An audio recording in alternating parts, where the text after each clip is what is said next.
Saludos, soy Luis Bravo y en esta oportunidad te estaré hablando sobre los efectos de la adicción sobre el cerebro. Todos los síntomas conductuales, actitudinales, que se evidencian en las personas que sufren una adicción albergan un claro correlato en su cerebro. Y es que el abuso de drogas tiene la capacidad de propiciar adaptaciones neurales que subyacen a la experiencia cognitiva y afectiva de quienes lo presentan y que jamás deberían ser percibidas ni interpretadas como una actitud lastimera o nociva.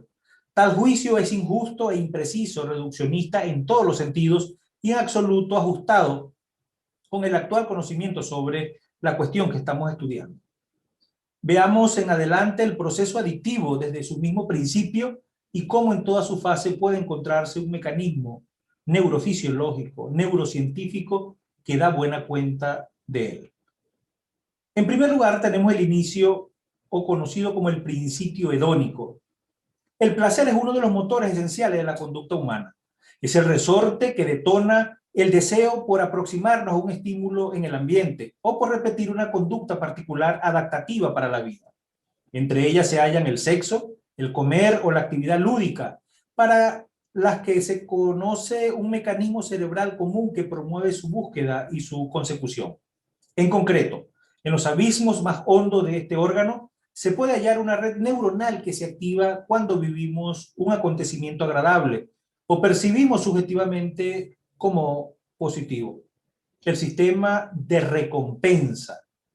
Todo aquello que las personas puedan hacer y que genere placer pasa inexcusablemente por su estimulación.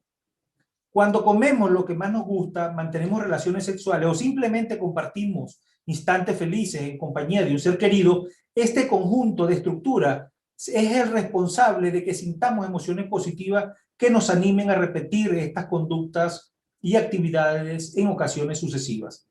Para estos casos se observaría un discreto repunte en la producción regional del neurotransmisor dopamina, aunque dentro del umbral fisiológico saludable.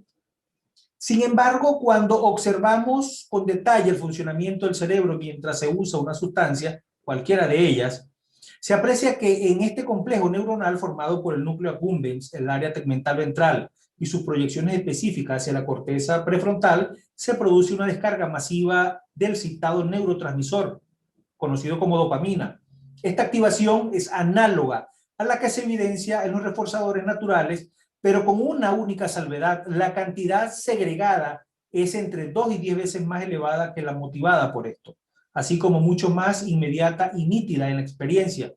El resultado de tal proceso es que la persona se siente embriagada por una gran sensación de placer justo tras consumir la droga. Ojo con esto. Hasta tal punto que supera a la de cualquier reforzador disponible en el ambiente natural. El principal problema que subyace a todo ello es que con el transcurrir del tiempo lo que era gratificante va a dejar de serlo, sustituyéndose por las drogas de las que se dependen. El resultado suele ser la pérdida de las relaciones muy importantes y el deterioro de las responsabilidades laborales o académicas. En segundo lugar, tenemos el mantenimiento, el aprendizaje. La hiperactivación del sistema de recompensa y la experiencia asociada de placer es solo un primer paso hacia la adicción química, pero no el único. De lo contrario, cualquier persona que consumiera una sustancia pasaría a ser adicta a la misma vez desde el preciso momento en que accediera al organismo, lo que no sucede así. Este proceso requiere tiempo y depende de la red de aprendizaje que el individuo llegue a tejer con los estímulos y con las sensaciones asociadas a la situación objetiva de consumo. Así existe un componente psicológico que va a contribuir a forjar la dependencia junto a los componentes neurológicos y los componentes químicos del cerebro. La dopamina, el neurotransmisor que coordina la respuesta de placer, también tiene entre sus muchas atribuciones un papel en la memoria y el aprendizaje.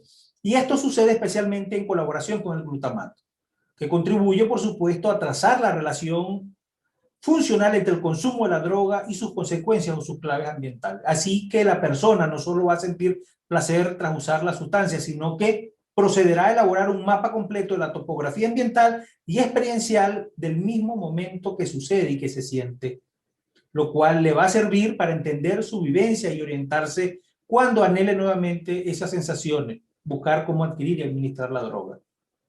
Este proceso neurológico forma una relación de causa y efecto que constituye el cimiento de las adicciones y que resulta básico explicar al individuo entre las sensaciones subjetivas y su conexión con la droga usada, lo que articulará posteriormente una conducta motora dirigida a su búsqueda y consumo, hábito adictivo. A medida que la persona repita la asociación, se irá fortaleciendo progresivamente la intensidad de la misma y estos cambios cerebrales se traducen finalmente en la deformación del placer original que pasaría a convertirse en una necesidad acuciante y de extrema invasividad.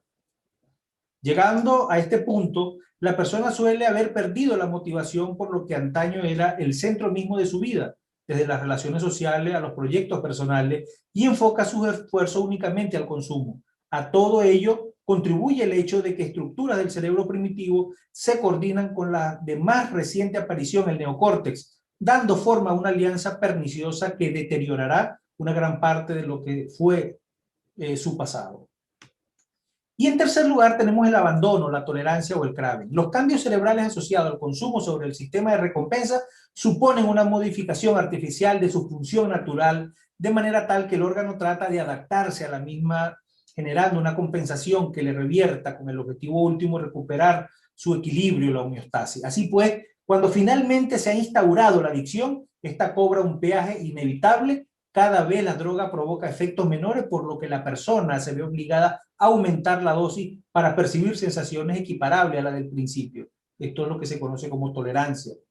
Tal efecto de atenuación se puede explicar de la siguiente manera. La sustancia promueve un aumento de la disponibilidad dopaminérgica en la hendidura de la sinapsis del sistema de recompensa, saturando los receptores para la misma ubicados en la región.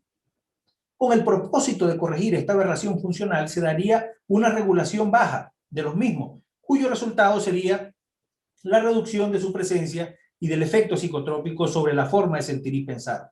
La sustancia perdería así su impacto sobre la vida interior y pasaría a librarse una batalla entre el individuo que incrementa el consumo y su cerebro que compensaría todo el esfuerzo. En este punto del proceso, el sujeto, el cual ya está profundamente afectado por los cambios neurológicos del proceso adictivo, incurriría en una búsqueda compulsiva de la sustancia que desplazaría a todo lo demás. Cuando ésta no se encontrara disponible, irrumpiría en un intenso malestar físico-afectivo que recibe el nombre de síndrome de abstinencia y que se expresa de una manera opuesta al efecto que la droga ilícita durante la intoxicación. Todo ello puede ser más difícil todavía cuando la persona que sufre una dependencia no hace cambios en la dinámica de su día a día y sigue conviviendo con los mismos estímulos con los que se hacía cuando estaba en su fase inicial. Estas dificultades resultan de la participación de dos estructuras cerebrales muy concretas, el hipocampo y la amígdala cerebral. Mientras que con la primera de ellas se posibilita la creación de nuevos contenidos en la memoria, la segunda se encarga de procesar las emociones que se suceden de nuestras experiencias. Cuando se fusionan, facilitan el craving. Esto es un deseo irresistible de consumo durante la exposición a las claves ambientales relacionadas con el mismo. Este fenómeno sería el resultado de la historia adictiva y podría explicarse de forma sencilla a través del condicionamiento clásico. Las jeringuillas de usuarios de heroína inyectada o la simple presencia de personas que solían acompañarla durante el efecto agudo, por ejemplo. Soy Luis Bravo y nos vemos en una próxima oportunidad donde estaremos hablando sobre el cerebro y el universo que lo circunda. Nos vemos en una próxima oportunidad. Recuerden, el cerebro es el único órgano que se estudia a sí mismo.